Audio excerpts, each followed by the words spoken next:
天哪，外面零下好几度，这里面居然还开着电风扇。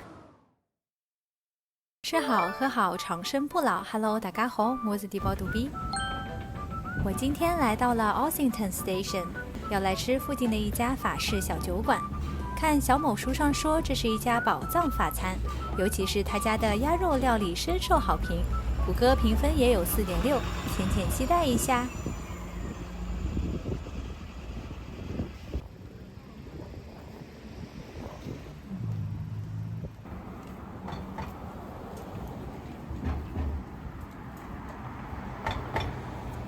多伦多真的是太冷了，虽然已经是4月初了，却依旧是冬天的状态。前几天还下了暴风雪，今天出门没戴手套，就拍了几段街景而已，手已经快冻僵了。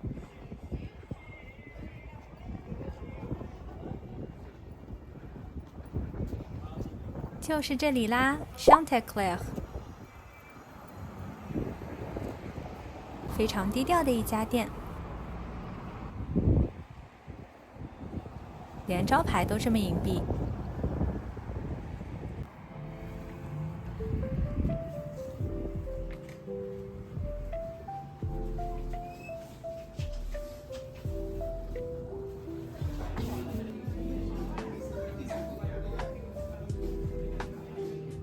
一共就2页菜单：前菜、小吃、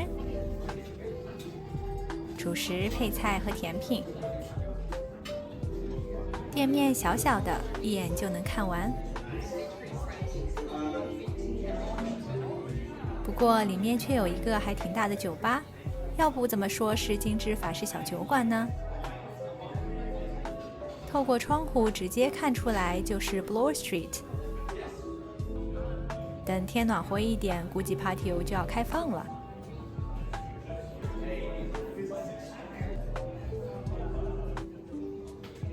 点完单还等了挺久的，这个天为什么还要开电扇？有点凉飕飕啊！终于等来了我们的前菜 Pâté en croûte， 是一种糕点类熟食，里面酿了熏肉、鹅肝、开心果、蔓越莓及果冻，配了酸中带甜的特调芥末酱。外层虽然是面包的样子，口感却更像是硬硬的酥皮糕点的那种边，里面的鹅肝单吃会有一点腥，吃的时候抹一点芥末酱，一颗颗芥末籽在舌尖爆开的体验有点爽。这道前菜非常开胃，肉香、坚果香、动物油脂香，不同形态、不同硬度的食物在口腔里竟然意外的和谐。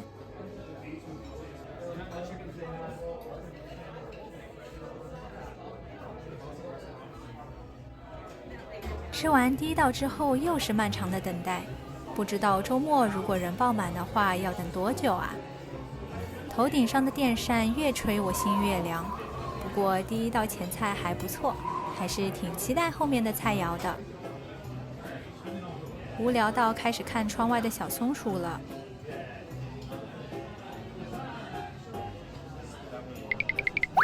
天慢慢黑了下来，而我们的第2道前菜牛舌也终于上来了。牛舌是炖煮之后煎过再烟熏的，上面配了菌菇、腌过的洋葱和炸过的蒜片。牛舌软烂适中，很好入口，嚼起来有股咸香，还带点淡淡的奶香味。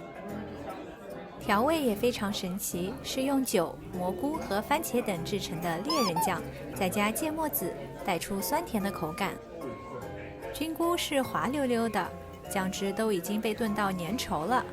这道调味和第1道有点相似，所以在口腔里稍显疲惫，但依旧是口味不错的前菜。主食鸭子和配菜炒菌菇是一起上的。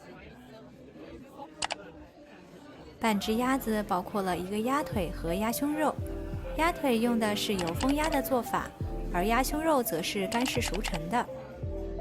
鸭胸肉调味非常淡，吃几口之后会觉得无聊。酱汁用了沙棘汁混合焦糖洋葱酱和苦艾酒，味道有点难以形容，以咸味为主，带点酸和一点点甜，还有香料味和一点苦艾酒的苦味。这个苦味就像是甜面酱炒糊了的那种淡淡苦味。说实话，总觉得这3道菜的底味还挺相似的。鸭胸肉做的还算嫩，也没有鸭腥味，鸭皮特别脆。鸭腿吃第一口的时候还挺惊艳的，不过和鸭胸肉一对比就很咸。虽然酱汁已经淋在了上面，不过鸭皮依然是脆的。吃着吃着，感觉这个腿的口感好像腊鸭，而且越吃越咸，反而衬托的鸭胸肉变成小清新了。不知道是不是社交媒体上大家对它的评价太好了，我的期待值就偏高了，所以没有觉得这个鸭子有多特别。感觉如果是特地为了这个鸭子跑来这里用餐的话，可能会失望。配菜的烤菌菇也是大家强推的，里面加入了松露酱，松露的香气强烈而突出，里面各式菌菇呈现出了不同的口感和味道，有些是韧的，有些脆脆的。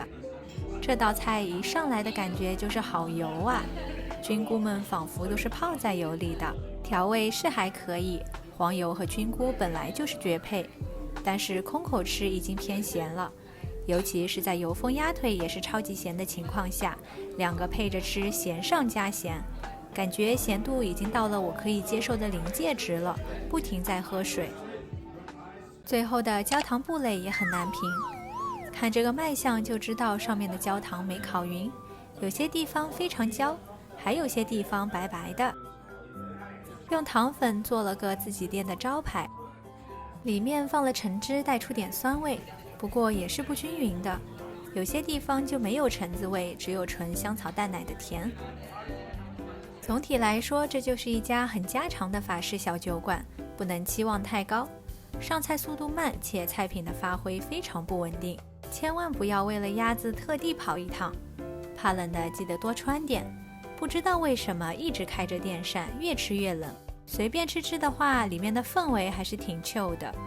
我还看到有老爷爷自己一个人来，点了一杯酒配点海鲜吃，也挺恬淡惬意。好啦，今天的视频就到这里，谢谢观看。如果喜欢我的影片，欢迎关注、点赞、加留言，谢谢你的支持。那我们下支影片再见啦！